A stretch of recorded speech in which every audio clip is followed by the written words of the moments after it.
Yes, everybody, welcome back to Talking Wolves. It's me again, another update video on the channel. Another couple of pieces of news that have dropped over the last sort of 12 hours or so, or 24 hours I should say, since my last update video.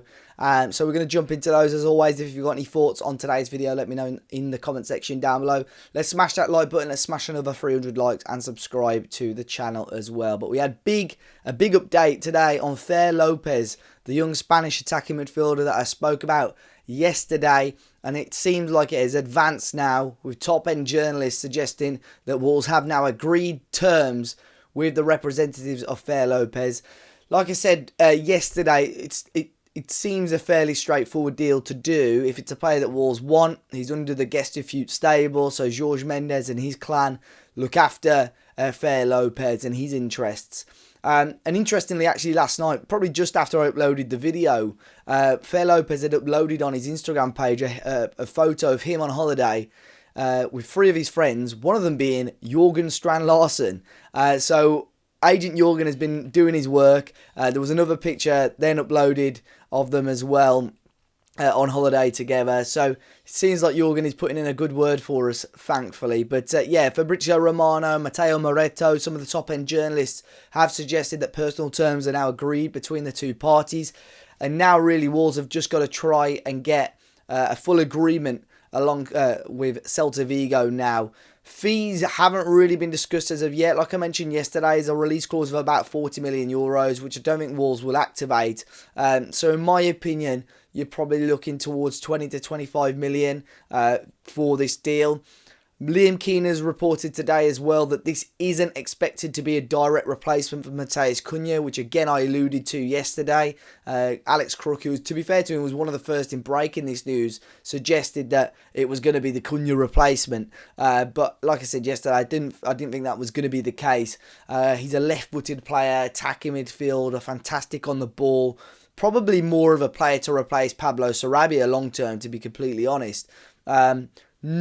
I mean, you would have seen from his numbers, not overly prolific and not huge numbers so far in his short professional career, but certainly a player that does intrigue me. You could tell he's an exciting talent with the way that Celta Vigo fans are furious that this deal is going through. They're really, really not happy with this deal. If you go into social media, they're completely losing their head. One of my favourites, which I'll probably flag up on the screen now, I posted it on my social media earlier, a La Liga account, saying, I want protests in Vigo if this happens. I'll hate Celta Vigo for the rest of my life if they, as European competitors, let such a talented player leave for some relegation battling losers. So, I mean, Wolves are completely rent-free in their head at the moment. What does concern me a little bit is obviously we've got to play these guys at Molineux the week before the season starts. How apt would it be that Fer Lopez scores his first goal in Old Gold at Molineux against his former club Celta Vigo, probably rubbing salt in the wounds if Jørgen Strand Larsen gets on the score sheet in that fixture as well. Now, just recording this bit separately as well, I've just had or seen news in regards to Fer Lopez and his contract. Obviously, I just mentioned there was a 40 million euro clause, but that's for if he played many more games during his time at Celta Vigo. And basically, when he signed the contract, his release clause could make its way all the way up to 40 million, depending on certain circumstances. But it's said from El Desmarque in Spain that at the moment the release clause may only be around the 20 million euro mark. Now, the fee may change with add-ons and sell-on fees, etc.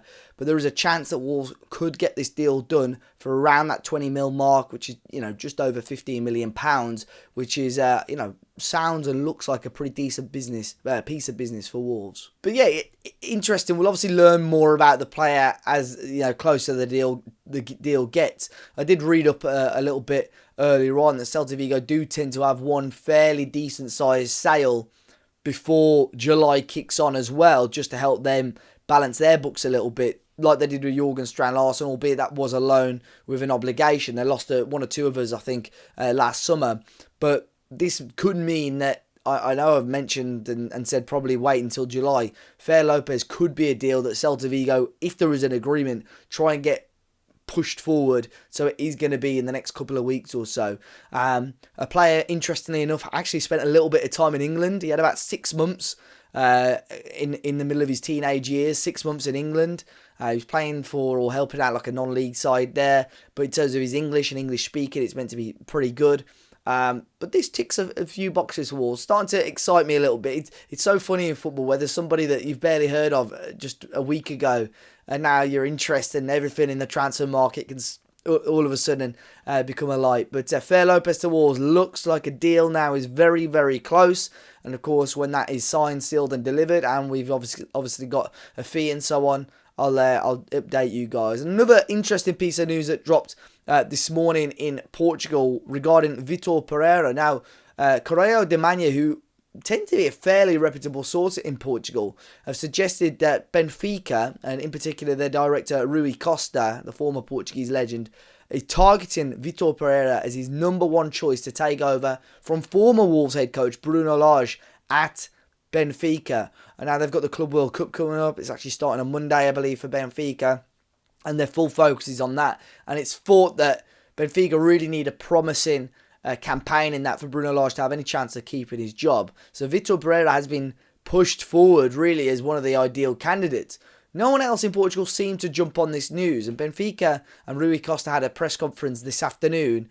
And they have completely denied it in the fact that I think the word they used, that again, I've had to search it, they vehemently denied. I think I'm saying that right. So, really, really strongly denied this, which I did think at the time was a bit strange. Vitor Pereira's got Porto roots. I don't know how often there is a crossover between Porto and Benfica, but with them being rivals, I doubt it's that common.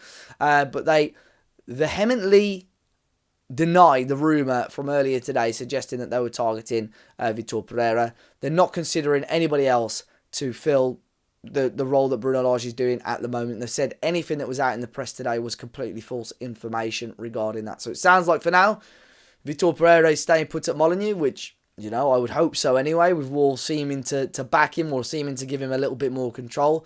And former head coach Bruno Lage, for now, is going to be staying at Benfica as well. So nothing to worry about. It was a false alarm. And Wolves hopefully now can kick on. Fer Lopez could be the first name through the door for Wolves. Let me know your thoughts, as always, guys, in the comment section down below. Hit that like button, subscribe to the channel if you haven't already. Enjoy your weekend, and I'll be back as soon as I can with some more updates for you guys. But look after yourselves, and I'll catch you on the next one.